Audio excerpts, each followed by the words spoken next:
এবারে নির্বাচনে অন্যান্য বাহিনীর সাথে নৌবাহিনী, বিমান বাহিনীর সদস্যরাও কাজ করবেন বলে জানিয়েছেন স্বরাষ্ট্র উপদেষ্টা মোহাম্মদ জাহাঙ্গীর আলম চৌধুরী। তিনি বলেন, নির্বাচনের আগে পুলিশ সহ অন্যান্য বাহিনীকে প্রশিক্ষণ দেওয়া হবে। ৭ সেপ্টেম্বর থেকে রাজারবাগ পুলিশ লাইনে এই প্রশিক্ষণ কার্যক্রম শুরু হবে। দুপুরে সিলেট বিভাগের প্রশাসনের কর্মকর্তা ও আইন শৃঙ্খলা বাহিনীর সাথে বৈঠক শেষে সাংবাদিকদের প্রশ্নের জবাবে তিনি এসব কথা বলেন।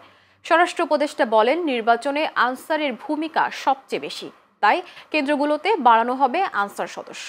সেনাবাহিনী মোবাইলে থাকবে, নৌবাহিনী ও বিমান বাহিনী ও এপিবিএনও দায়িত্ব পালন করবে বলে জানান তিনি।